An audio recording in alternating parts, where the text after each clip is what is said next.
Hello friends मु हार्दिक आज आम आलोचना करवा पॉलिटिकल साइंस रो यूनिट 3 जाति गठन प्रति आह्वान मान जाति गठन प्रति आह्वान मान एटा हूँ पार्ट 1 आगु अपलोड कर सारी जदि आपण मैंने देखी ना ताहले वीडियो लिंक डिस्क्रिप्शन अच्छे जाई देखि पारे। तो आम प्रथम आलोचना करवा 1 मार्क विशिष्ट प्रश्न उत्तर। 1 मार्क विशिष्ट प्रश्न उत्तर गोटे वाक्य रे उत्तर लेख। द्वितीय आलोचना करवा 2 मार्क विशिष्ट प्रश्न उत्तर। 2 मार्क विशिष्ट प्रश्न उत्तर 2 बा 3टी वाक्य रे उत्तर लेख। तेणु मन दे वीडियो को शेष पर्यंत देखंतु। शेष तुम गोटे प्रश्न अच्छी जार उत्तर कमेंट करी जनइब। जदि आपण मैंने आम चैनल नुआ ताहले चैनल टी सब्सक्राइब कर दिंतु एवं वीडियो टी लाइक कर दिंतु। तो चलतु आम प्रश्न उत्तर आलोचना करवा। प्रथम प्रश्न राष्ट्र निर्माण कहले कौन बुझ। राष्ट्र निर्माण कहले कौन बुझ। उत्तर राष्ट्र निर्माण होउछि एक सचेतन और योजनाबद्ध राजनैतिक प्रक्रिया जहाँ राष्ट्रर सर्वविध मंगल कामना करे। राष्ट्र निर्माण होउछि एक सचेतन और योजनाबद्ध राजनैतिक प्रक्रिया जहाँ राष्ट्रर सर्वविध मंगल कामना करे। द्वितीय प्रश्न राष्ट्र निर्माण कौन हासिल करने को चाहे। राष्ट्र निर्माण कौन हासिल करने को चाहे।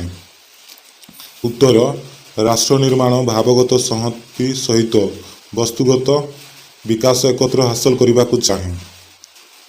परवर्ती प्रश्न 3 एक पूर्णांग और सफल राष्ट्र निर्माण पाई गोटे आधुनिक राष्ट्र केतोटी संकट बा परीक्षण अतिक्रम करने आवश्यक।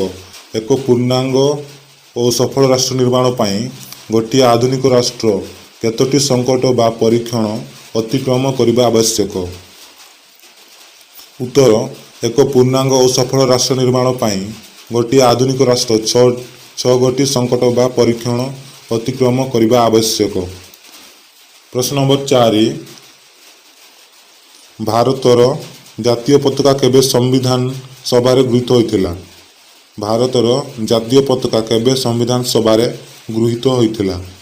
उत्तर भारतर जातीय पताका 1947 मसीहा जुलाई 22 तारिख में संविधान सभा गृहीत होइथिला। 1947 मसीहा जुलाई 22 तारिख में संविधान सभा गृहीत होइथिला। परवर्ती प्रश्न 5 आम देशर जातीय संगीत किए रचना करथिले। आम देशर जातीय संगीत किए रचना करथिले। उत्तर आम देशर जातीय संगीत विश्वकवि रवींद्रनाथ ठाकुर द्वारा रचित होइथिला। परवर्ती प्रश्न 6 केबे रवींद्रनाथ ठाकुर द्वारा रचित जनगण मन अधि को जातीय संगीत रूपे ग्रहण करा जाइथिला। उत्तर 1952 मसीह रवींद्रनाथ ठाकुर द्वारा रचित जनगण मन अधि को जातीय संगीत रूपे ग्रहण करा जाइथिला। परवर्ती प्रश्न 7 प्रश्न नंबर 7 ओडिशार केउं नेता देशीय राज्य मिश्रण रे विशेष सहयोग करथिले। ओडिशार केउं नेता देशीय राज्य मिश्रण रे विशेष सहयोग करथिले। उत्तर ओडिशार डॉक्टर हरिकृष्ण महताब देशीय राज्य मिश्रण रे विशेष सहयोग करथिले। प्रश्न नंबर 8 भारत रे देशीय राज्य मिश्रण रे किए प्रमुख भूमिका ग्रहण करथिले। भारत रे देशीय राज्य मिश्रण रे किए प्रमुख भूमिका ग्रहण करथिले। उत्तर भारत रे देशीय राज्य मिश्रण रे सरदार वल्लभ भाई पटेल प्रमुख भूमिका ग्रहण करथिले। प्रश्न नंबर 9 आंचलिकवाद कौन। आंचलिकवाद कौन। उत्तर गोटे अंचल प्रति सेठार जनसाधारण अहेतुक प्रेम को आंचलिकवाद कहा जाए। गोटे अंचल प्रति सेठाकार जनसाधारण अहेतुक प्रेम को आंचलिकतावाद कहा जाए। प्रश्न नंबर 10 भूमिपुत्र तथ्य कौन। भूमिपुत्र तथ्य कौन। उत्तर जीवन धारण उपाय और नियुक्ति पाई एक निर्दिष्ट अंचल रे प्रतिष्ठा करा जाइथिबा शिल्प रे स्थानीय लोक मान को नियुक्ति देवा पाई दाबी को भूमिपुत्र तथ्य कहा जाए। परवर्ती प्रश्न 11 ସାମ୍ପ୍ରଦାୟିକତା କହିଲେ କ'ଣ ବୁଝ? ସାମ୍ପ୍ରଦାୟିକତା କହିଲେ କ'ଣ ବୁଝ? ଉତ୍ତର, ପ୍ରତ୍ୟେକ ଧର୍ମୀୟ ସମ୍ପ୍ରଦାୟ ମଧ୍ୟରେ ପରସ୍ପର ପ୍ରତି ଥିବା ହିଂସା ଓ ବିଦ୍ୱେଷ ମନୋଭାବକୁ ସାମ୍ପ୍ରଦାୟିକତାବାଦ କୁହାଯାଏ। ପରବର୍ତ୍ତୀ ପ୍ରଶ୍ନ 12, ଜାତିଆଣବାଦ କହିଲେ କ'ଣ ବୁଝ? ଜାତିଆଣବାଦ କହିଲେ କ'ଣ ବୁଝ? ଉତ୍ତର, ଗୋଟିଏ ନିର୍ଦ୍ଦିଷ୍ଟ ଜାତି ପ୍ରତି ଶ୍ରଦ୍ଧା ଓ ଅନ୍ୟ ଜାତି ପ୍ରତି ଘୃଣା ମନୋଭାବକୁ ଜାତିଆଣବାଦ କୁହାଯାଏ। ଗୋଟିଏ ନିର୍ଦ୍ଦିଷ୍ଟ ଜାତି ପ୍ରତି ଶ୍ରଦ୍ଧା ଓ ଅନ୍ୟ ଜାତି ପ୍ରତି ଘୃଣା ମନୋଭାବକୁ ଜାତିଆଣବାଦ କୁହାଯାଏ। ପ୍ରଶ୍ନ ନମ୍ବର 13, ଜାତି ପ୍ରଥାର ବିଲୋପ ପାଇଁ କି ପ୍ରକାର ସମ୍ବିଧାନ ବ୍ୟବସ୍ଥା କରାଯାଇଛି? ଜାତି ପ୍ରଥାର ବିଲୋପ ପାଇଁ କି ପ୍ରକାରର ସାମ୍ବିଧାନିକ ବ୍ୟବସ୍ଥା କରାଯାଇଛି? ଉତ୍ତର, ଜାତି ପ୍ରଥାର ବିଲୋପ ପାଇଁ ସମ୍ବିଧାନର ଧାରା 17ରେ ଅସ୍ପୃଶ୍ୟତାର ନିବାରଣ କରାଯାଇଛି। ପରବର୍ତ୍ତୀ ପ୍ରଶ୍ନ 14, ଆଞ୍ଚଳିକତାବାଦର ଯେକୌଣସି ଦୁଇଟି ସ୍ୱରୂପ ଲେଖ। ଯେକୌଣସି ଦୁଇଟି ସ୍ୱରୂପ ଲେଖ। ଉତ୍ତର, ଭୂମିପୁତ୍ର ତଥ୍ୟ ଓ ସ୍ୱତନ୍ତ୍ର ରାଜ୍ୟ ଗଠନ ଦାବି ଆଞ୍ଚଳିକବାଦର ଦୁଇଟି ସ୍ୱରୂପ। ପ୍ରଶ୍ନ ନମ୍ବର 15, ଆଞ୍ଚଳିକତାବାଦକୁ ପ୍ରତିରୋଧ କରିବା ପାଇଁ ଦୁଇଟି ବ୍ୟବସ୍ଥା ଲେଖ। ଆଞ୍ଚଳିକବାଦକୁ ପ୍ରତିରୋଧ କରିବା ପାଇଁ ଦୁଇଟି ବ୍ୟବସ୍ଥା ଲେଖ। ଉତ୍ତର, ଆଞ୍ଚଳିକବାଦକୁ ପ୍ରତିରୋଧ କରିବା ପାଇଁ ଦୁଇଟି ବ୍ୟବସ୍ଥା ହେଲା ସମତୁଲ ପ୍ରଗତି ଓ ଆଞ୍ଚଳିକ ଦଳର ବିଲୋପ। ପ୍ରଶ୍ନ ନମ୍ବର 16, ଆତଙ୍କବାଦ କ'ଣ? ଆତଙ୍କବାଦ କ'ଣ? ଉତ୍ତର, ଯେତେବେଳେ ଗୋଟିଏ ଗୋଷ୍ଠୀ ତା'ର ଅଭିଳାଷକୁ ପୂରଣ କରିବା ପାଇଁ ହିଂସାତ୍ମକ ପନ୍ଥା ଯଥା ହତ୍ୟା, ଲୁଣ୍ଠନ, ଅପହରଣ, ବୋମା ବିସ୍ଫୋରଣ ଆଦିକୁ ଗ୍ରହଣ କରିଥାଏ ତାହାକୁ ଆତଙ୍କବାଦ କୁହାଯାଏ। ପ୍ରଶ୍ନ ନମ୍ବର 17, ସାମ୍ପ୍ରଦାୟିକତା ସୃଷ୍ଟି ପାଇଁ ଦୁଇଟି ମୁଖ୍ୟ କାରଣ କ'ଣ? ସାମ୍ପ୍ରଦାୟିକତା ସୃଷ୍ଟି ପାଇଁ ଦୁଇଟି ମୁଖ୍ୟ କାରଣ କ'ଣ? ଉତ୍ତର, ଧର୍ମୀୟ ମୌଳିକବାଦ ଓ ରାଜନୈତିକ ସୁବିଧା ସାମ୍ପ୍ରଦାୟିକତା ସୃଷ୍ଟି ପାଇଁ ଦୁଇ ପ୍ରମୁଖ କାରଣ ଅଟେ। ଧର୍ମୀୟ ମୌଳିକବାଦ ଓ ରାଜନୈତିକ ସୁବିଧା ସାମ୍ପ୍ରଦାୟିକତା ସୃଷ୍ଟି ପାଇଁ ଦୁଇ ପ୍ରମୁଖ କାରଣ ଅଟେ। ଏବେ ଦେଖିବା ବି 2 ମାର୍କ ବିଶିଷ୍ଟ ପ୍ରଶ୍ନ ଉତ୍ତର। 2 ବା 3ଟି ବାକ୍ୟରେ ଉତ୍ତର ଲେଖ।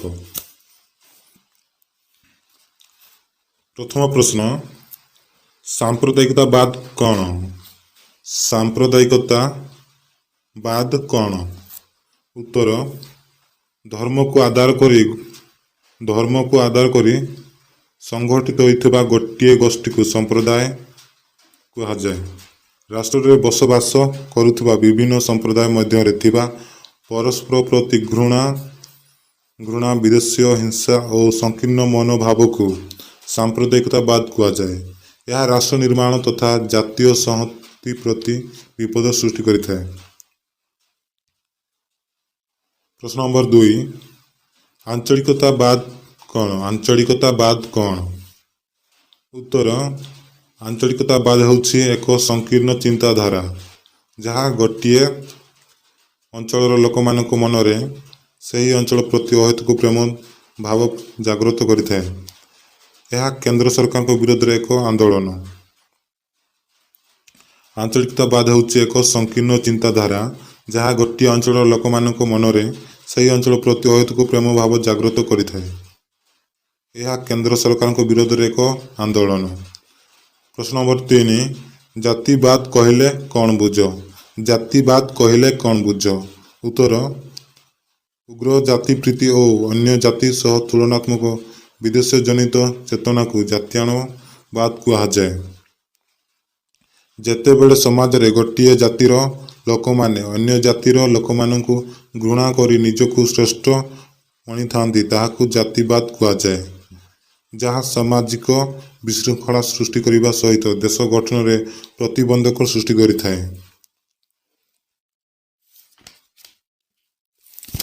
ପ୍ରଶ୍ନ ନମ୍ବର 4, ଆତଙ୍କବାଦ ବା ସନ୍ତ୍ରାସବାଦ କ'ଣ? ଆତଙ୍କବାଦ ବା ସନ୍ତ୍ରାସବାଦ କ'ଣ? ଉତ୍ତର ଆତଙ୍କବାଦ ଏକ ଚାପ କୌଶଳ ଯାହା ହିଂସା ଓ ଭୟ ମାଧ୍ୟମରେ ଚାପ ସୃଷ୍ଟି କରି ବିଧିସଙ୍ଗତ କର୍ତ୍ତୃପକ୍ଷ ଓ ଶାସନ କଳାଠାରୁ ଲକ୍ଷ୍ୟ ହାସଲ କରିବାକୁ ଚାହେଁ। ପ୍ରଶ୍ନ ନମ୍ବର 5 ରାଷ୍ଟ୍ର ନିର୍ମାଣ ବା ଦେଶ ଗଠନ କହିଲେ କ'ଣ ବୁଝ? ରାଷ୍ଟ୍ର ନିର୍ମାଣ ବା ଦେଶ ଗଠନ କହିଲେ କ'ଣ ବୁଝ? ଉତ୍ତର ରାଷ୍ଟ୍ର ନିର୍ମାଣ ହେଉଛି ଏକ ସଚେତନ ଓ ଯୋଜନାବଦ୍ଧ ରାଜନୈତିକ ପ୍ରକ୍ରିୟା ଯାହା ରାଷ୍ଟ୍ରର ସର୍ବବିଧ ମଙ୍ଗଳ କାମନା କରେ।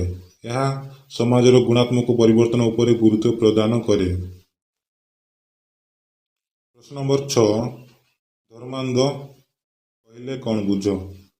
ଧର୍ମାନ୍ଧତା କହିଲେ କ'ଣ ବୁଝ? ଉତ୍ତର ଭାରତରେ ବିଭିନ୍ନ ଧର୍ମାବଲମ୍ବୀ ଅଛନ୍ତି। ସେମାନଙ୍କ ମଧ୍ୟରୁ ଯେଉଁମାନେ ସଂସ୍କାର ବିରୋଧୀ ସେମାନେ ଧର୍ମାନ୍ଧ ଅର୍ଥାତ୍ ତାଙ୍କ ଭାବନା ଧର୍ମାନ୍ଧରେ ପରିପୂର୍ଣ୍ଣ। ପ୍ରଶ୍ନ ନମ୍ବର 7 ରାଷ୍ଟ୍ର ନିର୍ମାଣରେ ପ୍ରତିବନ୍ଧକ ହେଉଥିବା କାରଣ ଗୁଡ଼ିକ ଲେଖ। ରାଷ୍ଟ୍ର ନିର୍ମାଣରେ ପ୍ରତିବନ୍ଧକ ହେଉଥିବା କାରଣ ଗୁଡ଼ିକ ଲେଖ। ଉତ୍ତର ରାଷ୍ଟ୍ର ନିର୍ମାଣ ପଥରେ ଅନେକ ପ୍ରତିବନ୍ଧକ ରହିଛି। ସେଗୁଡ଼ିକ ମଧ୍ୟରୁ ସାମ୍ପ୍ରଦାୟିକତାବାଦ, ଆଞ୍ଚଳିକବାଦ, ଜାତିବାଦ, ସନ୍ତ୍ରାସବାଦ ଇତ୍ୟାଦି ପ୍ରାଧାନ୍ୟ। ପ୍ରଶ୍ନ ନମ୍ବର 8 ଏକ ପୂର୍ଣ୍ଣାଙ୍ଗ ରାଷ୍ଟ୍ର ଗଠନ କରିବା ପାଇଁ ଆଧୁନିକ ରାଷ୍ଟ୍ରଗୁଡ଼ିକୁ କ'ଣ କ'ଣ ଅତିକ୍ରମ କରିବା ଆବଶ୍ୟକ? ଏକ ପୂର୍ଣ୍ଣାଙ୍ଗ ରାଷ୍ଟ୍ର ଗଠନ କରିବା ପାଇଁ ଆଧୁନିକ ରାଷ୍ଟ୍ରଗୁଡ଼ିକୁ କ'ଣ ଅତିକ୍ରମ କରିବା ଆବଶ୍ୟକ? ଉତ୍ତର ଏକ ପୂର୍ଣ୍ଣାଙ୍ଗ ରାଷ୍ଟ୍ର ଗଠନ କରିବା ପାଇଁ ରାଷ୍ଟ୍ରକୁ 6ଟି ସଂକଟ ବା ପରୀକ୍ଷଣ ଅତିକ୍ରମ କରିବା ଆବଶ୍ୟକ।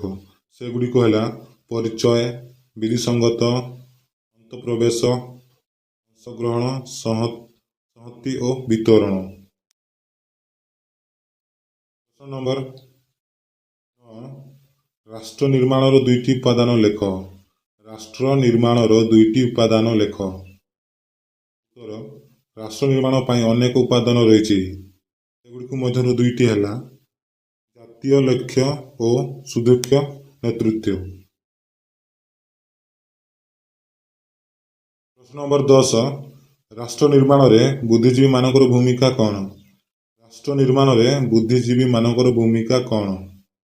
ଉତ୍ତର ରାଷ୍ଟ୍ର ନିର୍ମାଣରେ ବୁଦ୍ଧିଜୀବୀ ଯଥା ରାଷ୍ଟ୍ରନାୟକ, ରାଜନେତା, ସମାଜସେବୀ, ଶିକ୍ଷକ, ଓକିଲ, ପ୍ରଶାସକ ଇତ୍ୟାଦିଙ୍କର ଯଥେଷ୍ଟ ଭୂମିକା ରହିଛି। ସେମାନଙ୍କ ମତାମତ, ଆଲୋଚନା, ଗବେଷଣା ଇତ୍ୟାଦି ସରକାରଙ୍କୁ ଠିକଣା ବାଟରେ ଯିବା ପାଇଁ ସାହାଯ୍ୟ କରିଥାଏ। ରାଷ୍ଟ୍ର ନିର୍ମାଣରେ ବୁଦ୍ଧିଜୀବୀ ଯଥା ରାଷ୍ଟ୍ରନାୟକ, ରାଜନେତା, ସମାଜସେବୀ, ଶିକ୍ଷକ, ଓକିଲ, ପ୍ରଶାସକ ଇତ୍ୟାଦିଙ୍କର ଯଥେଷ୍ଟ ଭୂମିକା ରହିଛି। ସେମାନଙ୍କ ମତାମତ, ଆଲୋଚନା, ଗବେଷଣା ଇତ୍ୟାଦି ସରକାରଙ୍କୁ ଠିକଣା ବାଟରେ ଯିବା ପାଇଁ ସାହାଯ୍ୟ କରିଥାଏ। ପ୍ରଶ୍ନ ନମ୍ବର 11 ଜାତୀୟ ରାଜନୈତିକ ସଂସ୍କୃତି କହିଲେ କ'ଣ ବୁଝ? ଜାତୀୟ ରାଜନୈତିକ ସଂସ୍କୃତି କହିଲେ କ'ଣ ବୁଝ? ଉତ୍ତର ଯେଉଁଠାରେ ଗୋଟିଏ ଜାତୀୟ ରାଜନୈତିକ ଓ ସାମାଜିକ ସଂସ୍କୃତି ଜନସାଧାରଣଙ୍କୁ ଏକତା ସୂତ୍ରରେ ବାନ୍ଧି ରଖିଥାଏ ସେହି ରାଷ୍ଟ୍ରରେ ରାଷ୍ଟ୍ର ନିର୍ମାଣ ସହଜ ହୋଇଥାଏ। ଜାତୀୟ ସଂହତି ହାସଲ କରିବା ରାଷ୍ଟ୍ର ନିର୍ମାଣର ଲକ୍ଷ୍ୟ ହୋଇଥିବାରୁ ଭାରତ ଭଳି ସଂସ୍କୃତି ବହୁଳ ଦେଶରେ ଏକକ ଜାତୀୟ ସଂସ୍କୃତିକୁ ସୃଷ୍ଟି ଉପରେ ଗୁରୁତ୍ୱ ଦିଆଯାଉଛି। ଉତ୍ତର ଯେଉଁଠାରେ ଗୋଟିଏ ଜାତୀୟ ରାଜନୈତିକ ଓ ସାମାଜିକ ସଂସ୍କୃତି ଜନସାଧାରଣଙ୍କୁ ଏକତା ସୂତ୍ରରେ ବାନ୍ଧି ରଖିଥାଏ ସେହି ରାଷ୍ଟ୍ରରେ ରାଷ୍ଟ୍ର ନିର୍ମାଣ ସହଜ ହୋଇଥାଏ। ଜାତୀୟ ସଂହତି ହାସଲ କରିବା ରାଷ୍ଟ୍ର ନିର୍ମାଣର ଲକ୍ଷ୍ୟ ହୋଇଥିବାରୁ ଭାରତ ଭଳି ସଂସ୍କୃତ ବହୁଳ ଦେଶରେ ଏକ ଜାତୀୟ ସଂସ୍କୃତି ସୃଷ୍ଟି ଉପରେ ଗୁରୁତ୍ୱ ଦିଆଯାଉଛି। ନମ୍ବର 12 ଜାତୀୟ ଭାବନା କ'ଣ? ଜାତୀୟ ଭାବନା କ'ଣ? ଉତ୍ତର ଏକ ରାଷ୍ଟ୍ରରେ ସଫଳତା ପାଇଁ ଜାତୀୟ ଭାବନା ଏକ ସର୍ତ୍ତ। ଏକ ରାଷ୍ଟ୍ରରେ ସଫଳତା ପାଇଁ ଜାତୀୟ ଭାବନା ଏକ ସର୍ତ୍ତ। ଏଠାରେ ନାଗରିକମାନେ ସଂକୀର୍ଣ୍ଣ ଆଞ୍ଚଳିକ ତଥା ପୂର୍ବ ପରିଚୟ ଭୁଲି ଜାତୀୟ ସ୍ରୋତରେ ସାମିଲ ହେବା ଜାତୀୟ ଭାବନା ଅଟେ। ପ୍ରଶ୍ନ ନମ୍ବର 13, କର୍ମ ସଂସ୍କୃତି କ'ଣ? କର୍ମ ସଂସ୍କୃତି କ'ଣ? ଉତ୍ତର, ରାଷ୍ଟ୍ରରେ ଯଦି କର୍ମ ସଂସ୍କୃତିର ଅଭାବ ଦେଖାଯାଏ ତାହା ରାଷ୍ଟ୍ର ନିର୍ମାଣର ପଥରେ ପ୍ରତିବନ୍ଧକ ସୃଷ୍ଟି କରେ। କର୍ମ ସଂସ୍କୃତିର ଅର୍ଥ ହେଲା ଜନସାଧାରଣଙ୍କ କର୍ମଠ, ସଚ୍ଚୋଟ ତଥା ସଞ୍ଚୟକାରୀ ହେବା ଆବଶ୍ୟକ।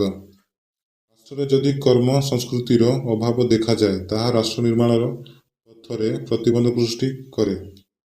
କର୍ମ ସଂସ୍କୃତି ଅର୍ଥ ହେଲା ଜନସାଧାରଣଙ୍କ କର୍ମଠ, ସଚ୍ଚୋଟ ତଥା ସଞ୍ଚୟକାରୀ ହେବା ଆବଶ୍ୟକ।